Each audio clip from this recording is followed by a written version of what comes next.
Привет всем! Не так давно в нашей столице прошел чемпионат Таджикистана по плаванию, в котором первое место заняла Карина Климык. И сегодня мы решили побеседовать с ней за чашкой кофе и поговорить о ее планах на будущее и в общем о плавании.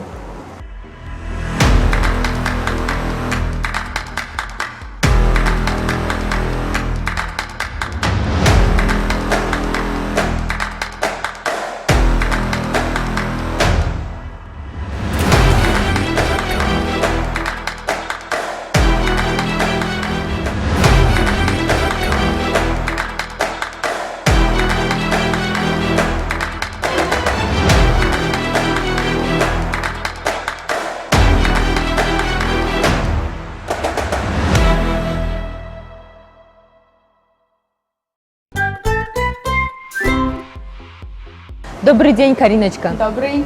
Мы очень рады вам. Расскажите нам, как вы начали свой путь в плавании? Мой путь, это было довольно-таки давно. Это было 17 лет назад. Я занимаюсь уже 17 лет плаванием. Начала я в 3 года. Меня просто привели, уговорили тренеров пустить меня в этот бассейн и просто кинули на середину бассейна. Как ребенок, 3-летний ребенок начал плавать? Но смотрите, сами по себе дети, когда они рождаются, до 1,5 лет, они не теряют возможность держаться на воде. То есть, если ты их просто бросишь, он не утонет, он всплывет. Вот по такому принципу, походу, мои родственники работали со мной и я. Ну, вообще, я любила воду, то есть с детства. Как вообще произошло вот это вот знакомство, после которого, как вы говорите, родственники поняли, что да, ее нужно отдать в плавание. Эта девочка вот... Потому что когда моя мама была беременна мной, она ела рыбу и всегда хотела плавать.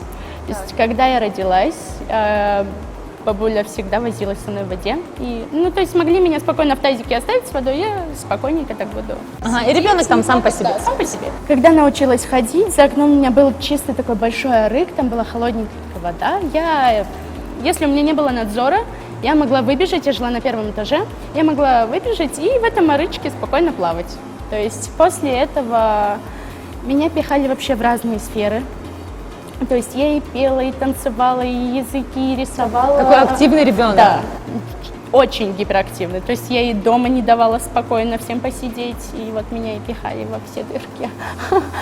Вот, дошли до плавания, то есть мы пришли в Дюшор, это находится на текстиле, наш старенький, хорошенький бассейн, вот. И, то есть, меня не хотели пускать, так как я была очень маленькая, мне было 3 годика, но моя бабушка уговорила, сказала, она может плавать, просто киньте ее, я даю вам гарантию, что она умеет плавать. То есть, и меня бросили на середину бассейна. 3-летнего ребенка? 3-летнего ребенка, да. 3-летнего ребенка. Бросили? Бросили, и я ты спокойно поплыла? приплыла. Да, то есть там бассейн был 25 метров и в длину где-то 15 метров. То есть вот на середину бассейна меня бросили, я приплыла и сказала еще. Вот. И с этого пошел мой путь в плавании. То есть вся моя жизнь – это вода. В воде, то есть я всегда с водой. Что было дальше, Карин? Дальше я занималась еще помимо плавания прыжками. То есть мы занимались до где-то моих 10 лет прыжками и плаванием. И после 10 лет я начала заниматься только плаванием. Там пошел прям жесткий упор на плавание, развивали физику. То есть и в бассейне мы плавали очень много. То есть было очень много соревнований. Я около 6 лет была на одном месте, на 1-м месте. То есть, никто не догонял. А потом догнали и... Вот ты мне сейчас рассказываешь обо всем, что 6 лет меня никто не догонял, я поставила там рекорд, но почему, я сейчас не буду говорить о других, да, представителях этого вида спорта, которые наиболее известны, в чем проблема, почему мы, узнаем о тебе вот именно вот сейчас? Это пошло все... То есть журналисты начали как-то как-то попали в такое время. Ну, вот эти Олимпийские игры, они прям гудели. То есть о всех спортсменах снимали какие-то программки. То есть А в твоей жизни не было чемпионатов? нет, я проехала 6 чемпионатов мира. Почему ты не попала на Олимпийские игры? Потому что я сдала меня вызвали на допинг-контроль, и у меня нашли где-то 0,05% мелдронада. То есть мы его принимали до того момента, когда он был еще запрещен, точнее, еще был разрешен. Вот. И его запретили с тем конфликтом с ВАДой, с Россией, с СНГ тоже как бы, и нас На тоже. тот период и Да, все под одну как бы гребенку. и нас, да, в одну гребенку, и как бы я вторым составом почему-то, я знаю уже, что не еду на Олимпиаду, вторым составом, да, я сдала допинг-контроль. Я помню этот четко этот момент, то есть помню, я села в зале, я пришла на тренировку, мне мой тренер говорит, сядь, пожалуйста. И я знаете, я так трясусь, и она говорит, ты не едешь на Олимпиаду. И я просто слезы, то есть меня Что ты в успокоили. этот момент почувствовала? Я просто начала плакать, понимаете, просто все, что... Я не говорю, да, я в какой-то момент, вот эти за последние полгода до Олимпиады, я чуть-чуть расслабилась, потому что, не было никого. То есть я четко знала, что я поеду. То есть, я 3 года, меня тренер, готовил на Олимпиаду, я готовилась на Олимпиаду. И вот эти последние полгода я как-то упустила. Могу не пойти в зал, могу не прийти на тренировку. Я корю себя в этом по сей день. Но это чисто было, как мне кажется, в наказание мне, знаете. Что ты отпустила руки, поедет другая, но не ты. И вот в этот момент моя сила воли чисто. И когда я себе говорю, вот я сейчас встану, и я снова буду лучше всех, как раньше, лучше себя, как раньше. В тот момент тренер мне сказал, то есть еще Олимпиады, не надо зацикливаться Это на не этой, последняя. успокойся, да, это, не получилось на первую. Говорит, ты же ездила уже на Олимпиаду. Я ездила на юношескую Олимпиаду, но мне было этого недостаточно. Я хотела на Что было на большую- юношеской Олимпиаде? На юношеской Олимпиаде, это было в 2014 году, Нанкин. Тогда я была в третьей в заплыве. Я улучшила там свой результат. Но это было не я не буду говорить там, да, ой, я ты была третья в неудовлетворена заплыве, своим и результатом. все такое. Я так нет. Я четко понимаю, Что я могу здесь больше. я да, но там я нет, я могу больше. Вот сейчас я к этому стремлюсь. Я в данный момент хочу большего. Здесь наши спортсмены — это все. Они лучшие, они четкие, классные. Когда ты едешь туда, За пределы? ты не в самом конце, но ты недалеко в самом начале. Очень далеко. Это слишком высоко. С нашими... Нет, у нас есть уже условия. У нас не было условий, когда мне было 11 лет. Это было 9 лет назад. Тогда у нас не было условий. Мы плавали 3 месяца в году, и 9 месяцев мы чисто работали на физику. Тогда у нас не было условий. Когда открыли бассейн в МВД, «Динамо», Да. после у нас уже хоть что-то пошло. Потом, какие-то такие минимальные условия пошли. После X-Fit нам арендовали. Единственная была проблема в том ограничении времени. 2 часа не хватало. Приходилось ли тебе когда-нибудь воздействовать физически на твоих соперниц? 1 раз. Да? Нет, если считать, 2. Но насколько я помню, это было 2 раза. Но это были 2 разных человека. И первый человек — это не моя соперница. Она моя соперница, но она была далеко от меня. Но сначала она была... Давай так, как это происходило? Так, мы просто поссорились. Это было где-то в 2012 году. Где? На текстиле, в нашей любимой бассейне. То есть это не на соревнованиях? Нет, это просто тренировочный процесс. Что-то не поделили в эстафетной игре Так. и просто начали цапаться вот так. И чем это закончилось? Ничем, мы просто потом помирились. Какая твоя победа тебе запомнилась? Был, по-моему, 2014 год. Я начала плавать баттерфляй. Так как я плаваю все стили, но баттерфляй сейчас в данный момент мой основной. Ты плаваешь и с того все момента. стили? Да. И у меня был чемпионат города. Я приплыла первой с результатом 35 с чем-то, точно не помню. Через 2 недели у нас чемпионат республики, и я проплываю этот же стиль, эту же дистанцию, но уже на 2 секунды лучше, за 33. Это прям я к этому стремилась, потому что это очень тяжелый стиль. У тебя там работает все. Это была такая радость, я прям вышла, все девочки, такая обняла всех. Ну, тогда было еще много стареньких девочек, очень крутых. Сколько тебе было лет тогда? Так, 2014 год. 14 лет? Почти 15. Вообще, какой стиль тебе больше сложнее дается? В данный момент вольный. Вольный. Вольный Почему? стиль. У меня есть 3 составляющие: техника, выносливость и сила. Я сейчас разбираюсь в этом, что мне из этого не достает. Пока что не могу понять. Вот в данный момент, вот последние 4 года вольный стиль у меня просто на стопе. Остальные стили спокойно идут, но вольный стиль вот 30 ни туда, ни сюда. Ты же еще инструктор. Да, вот здесь это Да. моя богадельня. Можно ли научить человека, который боится воды, плавать? Да. Я Так. работаю именно с женщинами в данный момент, именно в женские часы. И у меня очень много женщин, которые реально боятся воды. То есть знаете, как это у нас происходит? Слезы, истерики иногда бывают. То есть просто садишься с человеком, там, мочите ножки. Там женщине может быть от 20 до 50. У меня были такие женщины, которым за 50 боялись воды, но научились плавать. С детьми сложнее или с теми, вот со взрослыми?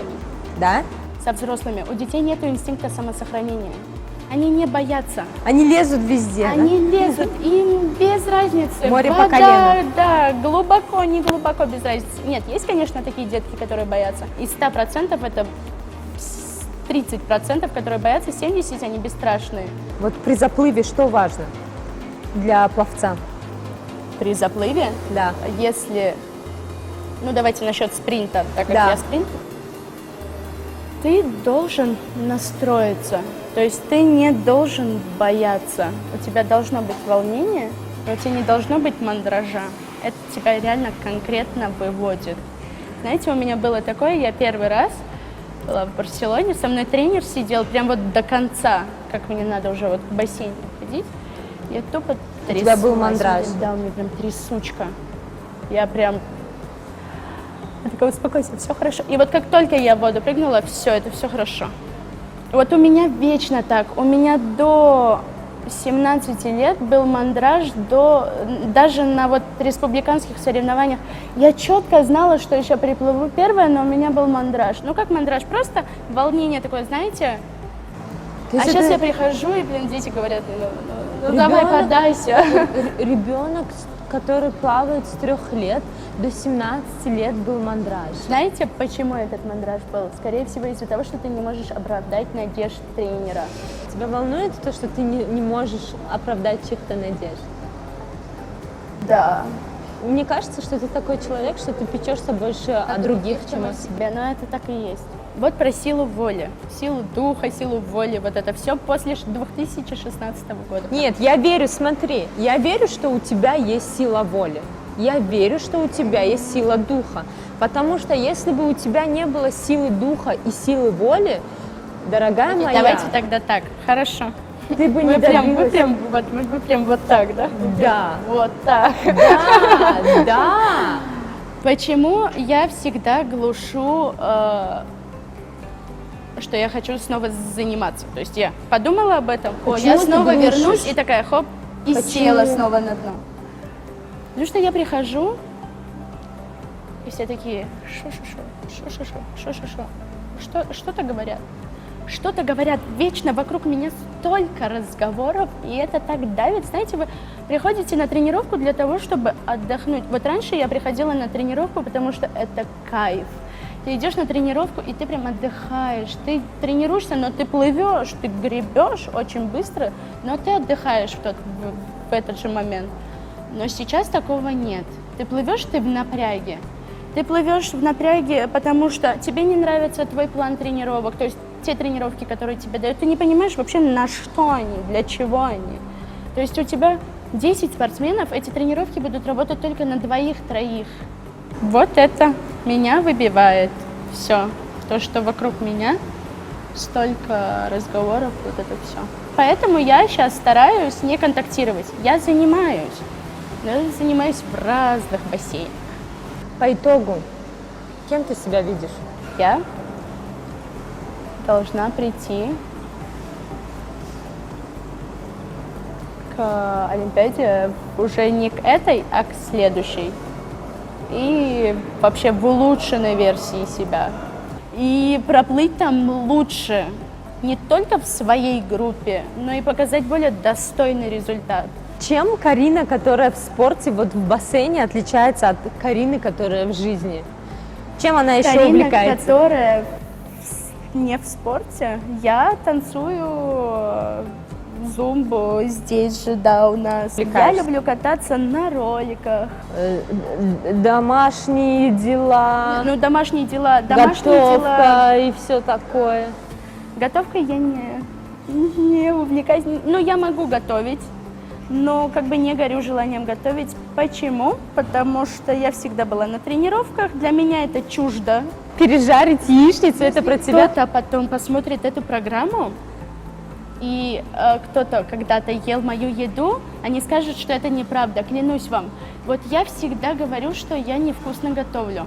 То есть я такая, меня попросят, у меня были такие 2 месяца в жизни, когда я жила одна, и мне приходилось готовить самой, а у меня еще были 2 девочки, вот, и мне нужно было, ну, как бы мы менялись.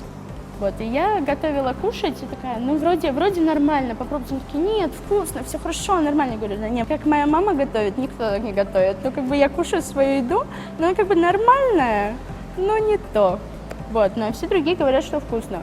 Чего, каких результатов ты должна добиться и сказать, ну все, теперь я ухожу со спорта? Я хочу доплыть именно вот до 21 секунды, именно в вольном стиле. Меня не заботят какие-то медали, какие-то титулы, именно секунды.